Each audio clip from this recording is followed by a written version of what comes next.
I'm Catherine Anderson, Kate. I think everybody knows me as Kate. And I've been around for quite a long time. My husband was the president for 17 years, some time ago. We just decided we would see what we could do to raise some interest and raise some friends and get a group going. And so we did that.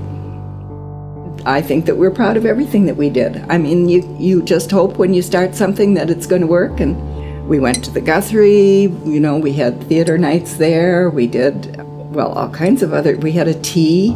Some of the regents' wives, contributed or invited us to their homes to have a tea.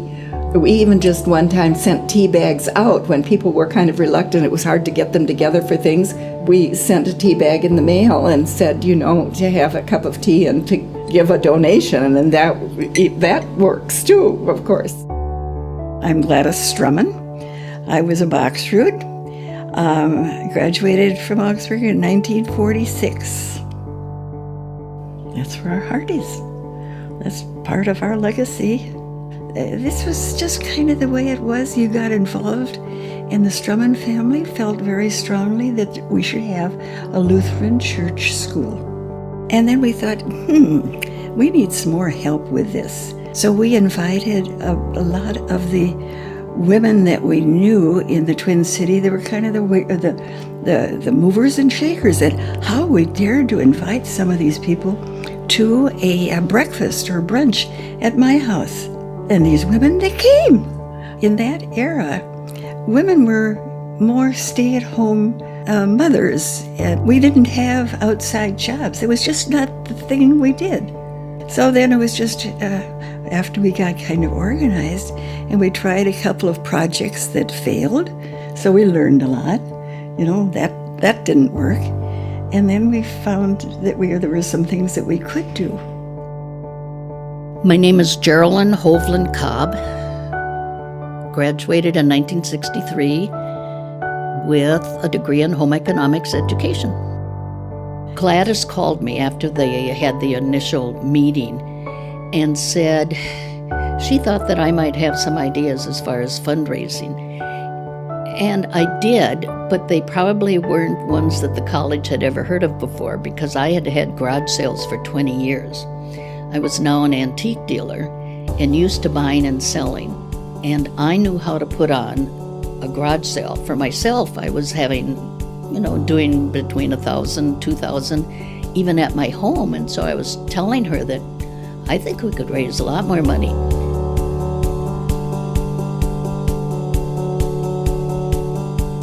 It seemed like there was a lot of distance between alumni, faculty, students, and maybe this would be one thing that we could all do. We were all on the same level.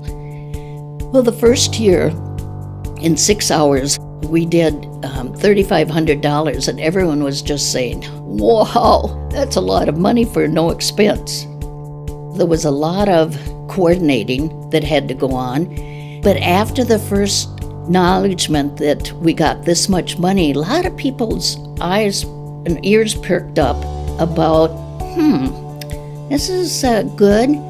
We're getting a lot more recognition in the community.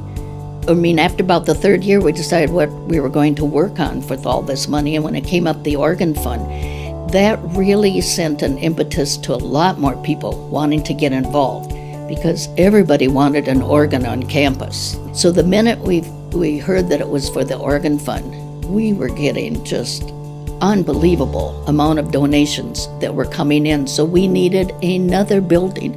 They gave us the 2-story old music hall, and we could have that all year long. Every Wednesday afternoon from 4 to 7, we were open, and people would just bring in carloads of stuff. So Edor Nelson, he was always willing to help, as was Ed Saugestad, and they said, well, if we can help you, you just said the right words. Could you bring a bunch of guys over and help us move the stuff? And they said, okay. Well, about 25 guys showed up, willing to do things, but they didn't want to haul it. And they kind of kept fooling around, throwing boxes, and I'm saying, okay, if you can throw boxes, stand a couple feet apart, throw it to the next guy, and make a line. And that's where we started out the football and baseball line. And in 2 blocks, we had about 60 guys, and they tossed. How we dared to try to raise that kind of money. But we did it. But we worked very hard. And I think it was the Trash and Treasure sale that were held at the time. And of course that, helped enormously raise that amount of money. It was a very, very festive and happy time for us to have been successful in raising that amount of money. But it was fun. We had a fun time on the sale days, and people did come. They were lined up early in the morning for the sales, and we that worked were having fun doing it too. And so we said, sure, we can do this. The ongoing thing that happened eventually was the estate sales, and I think that probably has then been the longest running of the projects that we've tried. Well, I'm happy to say I'm Barbara Larson, a 1963 graduate of Augsburg. I was Barbara Beglinger, and I'm very grateful for my days at Augsburg and happy now that I can be back in the area and trying to contribute. Well, all sales really have a very special thing about them. I remember one sale we did last summer when one of the gals was out in the garage of a home, and she crawled into a cubbyhole and she found bags of stuffed clothes. She pulled one out, and here was a baptismal dress. And she said, I'll take this home and wash and iron it. So she took it home, and of course it was very fragile.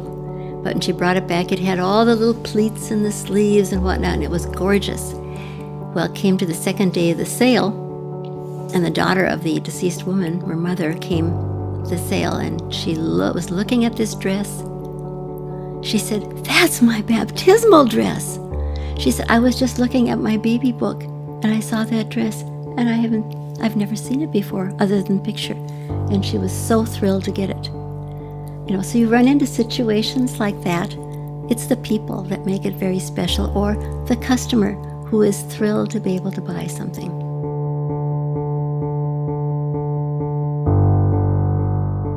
We decided that a fall event to get us all together and to kind of begin the school year and kind of think about things a little bit. And as the fall luncheon developed, in addition to a program, I think that we piggybacked some things onto that, silent auctions, for instance. And those gradually were held mostly in Minneapolis and in lots of different places, from the women's club to hotels, to the country clubs, to, various of the nice spots around town.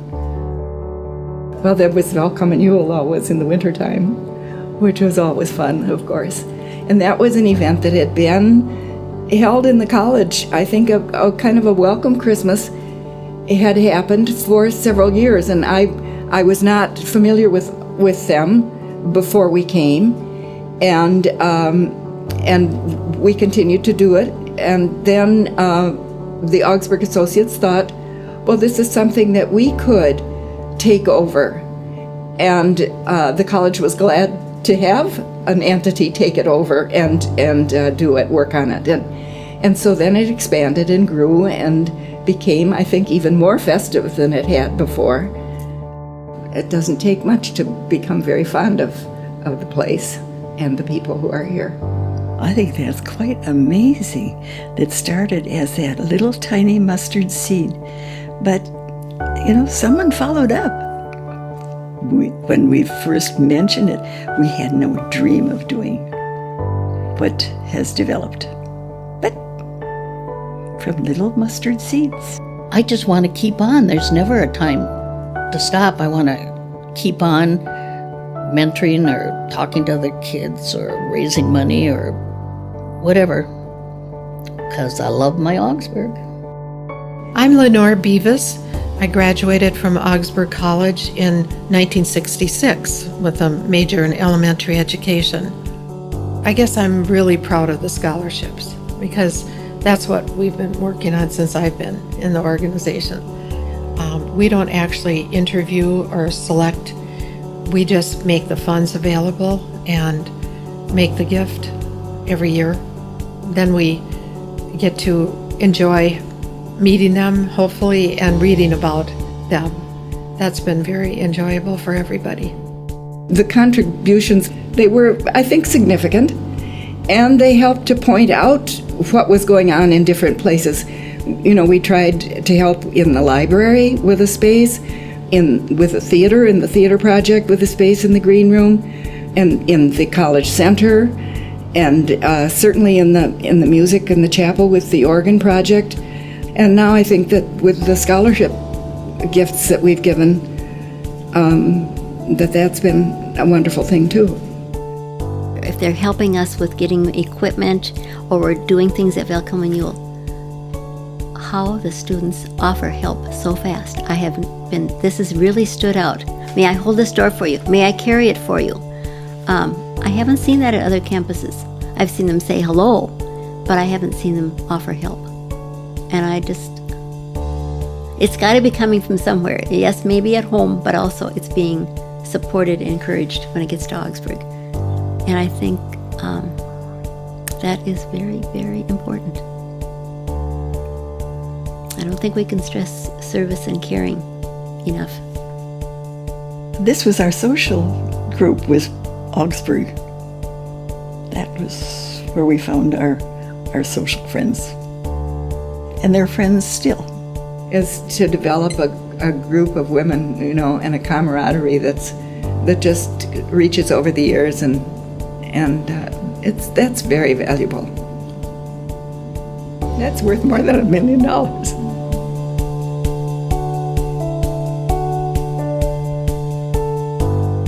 Never underestimate the power of women. When we make up our minds to do something, we can get it done. Books, schools, education are the scaffolding by means of which God builds up the human soul. And that is a quote by Humboldt. And I thought it was beautiful. Thankfully, times have changed to the point where women can do anything they want to do. Give it a try. You know, some things that you think are pretty much impossible become the possible.